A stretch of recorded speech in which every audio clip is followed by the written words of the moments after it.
I'm making this recording because I want to perhaps get a little bit of insight on the accent.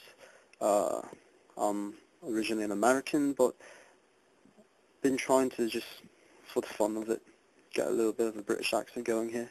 A lot of the influences that I've watched are interviews from the Beatles, John Lennon, George Harrison, Paul McCartney, and a lot of Oasis interviews, Noel Gallagher, Liam Gallagher, things like that. So I think a lot, because of my influence, I'm more from the northern side of the UK, of England more specifically.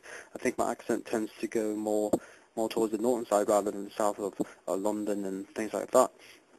So I just want to make this recording once again, just to get an idea of where I might come from in terms of my accent. So this is more of the natural speech, which is usually a better indicator of where you're from, but I found on the internet this reading passage that I'm going to read. I have the link posted under no comments, so I'm going to read that. So perhaps that could give you a little bit of more insight on analysis of how I sound.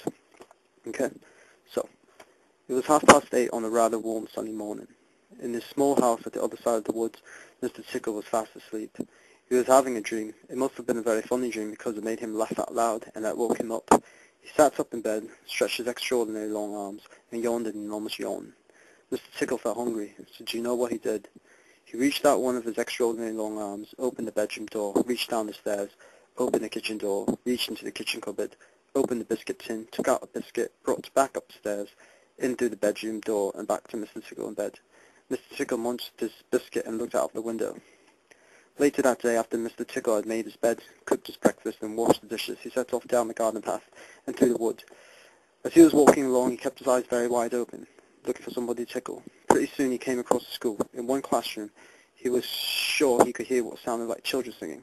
In another, the boys and girls were all sitting at the desk drawing pictures and writing on the blackboard in the corners for the teacher. Mr. Tickle's extraordinary long arm went right up to the teacher, paused, and then tickled.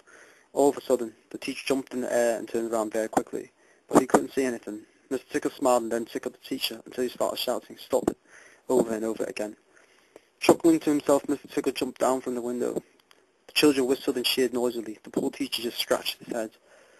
Then Mr. Tickle went off into the nearest town. He tickled the policeman on duty at the crossroads in the middle of town.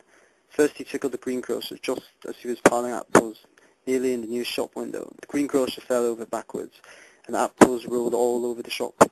He tickled the doctor and the butcher and even little old Mr. Stamp, the postman, who dropped all his letters into the puddle. Then Mr. Tickle went home. Sitting in his armchair in his small house at the other side of the wood, he laughed and laughed at the idea of all those people he had tickled. Because they couldn't see him, they didn't stand a chance. So if you are in any way ticklish, beware. Just think, perhaps that extraordinary long arm of his is already creeping up to the door of his room. What if it pushes open the door now? You can't hide. It's pointless. Consider yourself well. Consider yourself well and truly tickled. So that was a passage that I was reading. So I guess I'm reaching out to our UK members or anyone else who's more familiar with the British accent or different parts of, and understand there's different parts of England have different accents, of course. So just anyone who's familiar with that thing might give me some analysis on perhaps where you think I'm from based on the accent. So thank you very much.